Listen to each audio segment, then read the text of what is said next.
So I come walk outside this morning. I'm having a little bit of coffee. I want to check out my plugs, and I walk up and I see this.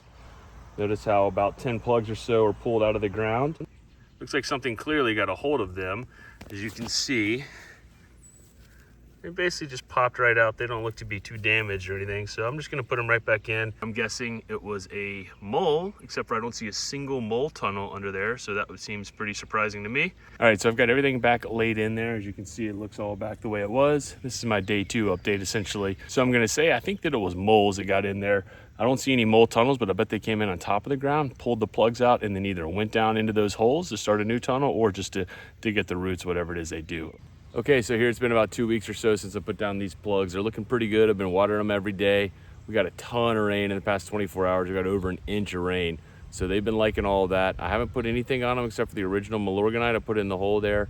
I haven't done any pre-emergent, haven't done any post-emergent.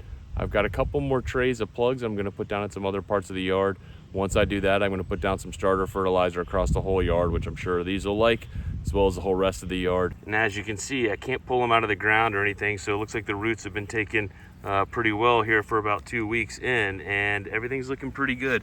I haven't had too many weeds. I've got a couple of them poking through here and there, which is a huge plus. If you saw the last time I did grass plugs, I had a huge weed infestation that took over pretty much everything because I didn't put down any sort of pre-emergent or post-emergent, which I also didn't do this time. I'll probably put some post-emergent once I get the grass really healthy if I see a bunch of weeds coming through.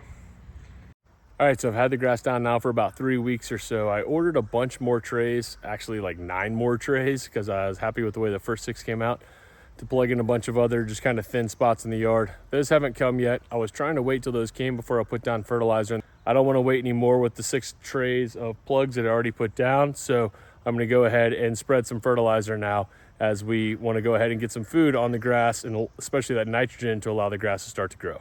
All right, so I've got a Scott's EdgeGuard Mini here. I know I need 6, 12, 18 pounds to cover 3,000 square feet.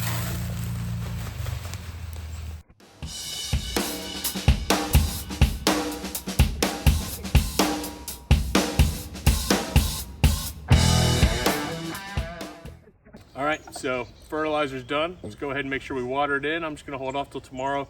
Tomorrow's one of my deep watering days. I'll go ahead and ensure I get a solid 1/4 of an inch or more down, and then get that nice and deep 6 to 8 inches or so down in the roots, and that's gonna go ahead and help that fertilizer go ahead and set in. So here's something pretty interesting. The plugs that I originally got that showed up about 3 weeks earlier than I was ready to plant them, I let them sit in the tray, remember, and I watered them. I kept them out in the sun, and they grew quite a bit before I actually put them into the ground. Those plugs are actually growing a lot better and are growing a lot more than the plugs I planted right after they got here. So maybe there's something to that. Maybe you do want to leave them in the trays for a little bit, let them just establish a little more roots, let the blades grow a little bit more before you put them into the ground. Not that the other plugs that I planted right away are doing bad. They're doing great. They still look healthy. They just haven't grown near as much as these plugs, which I left in the trays for a little while before I planted them. So could be a lot of other factors at play there, but something to consider.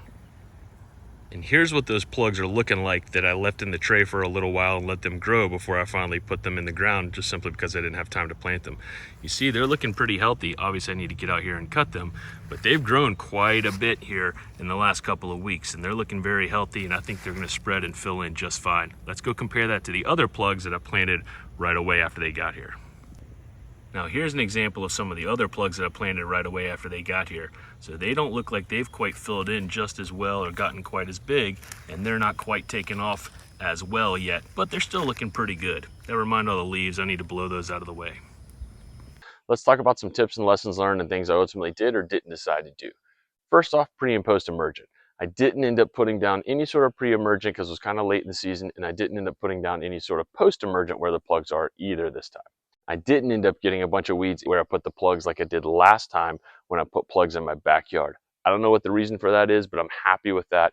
It didn't work out near as bad. I did have a few little weeds here and there, but nothing that bad. So that seemed to work out well. I didn't want to throw out of whack my post-emergent or pre-emergent schedule that I have, and it just didn't need it. So if I don't need it to put it down, I'm not going to put it down. Now that may be very different for you. You obviously want to watch for signs of heavy weeds coming in and start treating that with something that makes sense based on the type of weed it is. As for watering the plugs, talked about multiple different ways. Sod Solutions recommend you water the plugs 3 to 4 times a day, something like that, for a couple minutes at a time to keep them nice and wet. Well, I'm already on a deep watering schedule for my Zoysia 3 times a week to ensure it gets at least an inch of water per week counting rainfall. Now, I knew that wouldn't be enough for the plugs themselves. So what I did on the days where I'm not going to deep water is I set up a new program to put about 10 to 15 minutes of water down just in the zone where I put the plugs. Now my entire front yard happens to be one zone, so I had to give extra water to all the other grass in the front yard, even where the plugs weren't anyways. So that's what I ended up going with. Deep watering 3 times a week for the entire yard, and just in the zone where I've got the plugs, I did about 3 times a day at 10 to 15 minutes apiece. Another thing to consider is I didn't put down any sort of sand or anything in between the plugs. I wish I'd actually set the plugs a little deeper into the ground, which I think would have helped the runners get in more contact with the soil and spread out laterally a little faster. Not that Zoysia grows fast at all anyways. One thing I could have done is get some high quality masonry sand that's been washed to ensure it has no weeds or anything like that in there, and put down some masonry sand in between the plugs. I think that that would have helped A, improve drainage, which is always a good thing, and B, I think that would have given the Zoysia plugs a little bit of something to grab onto and for the runners to expand a little faster on that. I didn't do it this time. I expect I'll probably do that next time if I end up putting down more plugs. As far as mowing, I waited a solid 2 weeks before I started mowing any of the plugs. I wanted to make sure that the plugs were fully rooted and the roots had really expanded into the rest of the soil to keep the plugs from coming up as I roll over the top of it with my reel mower. Again, had I put the plugs a little lower in the ground, I think this would have been less of a problem. All in all, we're talking this big of a difference here in the plug height. I did adjust my height of cut of my reel mower up a little bit just to ensure that as the blade is turning, it doesn't catch any one of the plugs and pull them out and destroy them or anything like that. I ultimately had no issues. I waited about 2 weeks, ran over it with the reel mower, everything cut just fine. The plugs all stayed intact and that worked out great. So I'd recommend something probably along those lines if you're doing it yourself.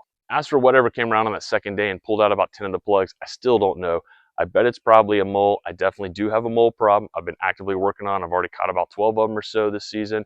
Ultimately, after that second day though, I never had another problem. I just put the plugs back in the ground, a little more malorganite in there, watered them in, and nothing ever disturbed them again. So I don't know what that was. So that's all I've got for my Zoysia plug update. I hope you guys enjoyed it. I hope it's something you can take away and go put plugs in your bare spots to help your lawn look better. Thanks for watching. Don't forget to like and subscribe.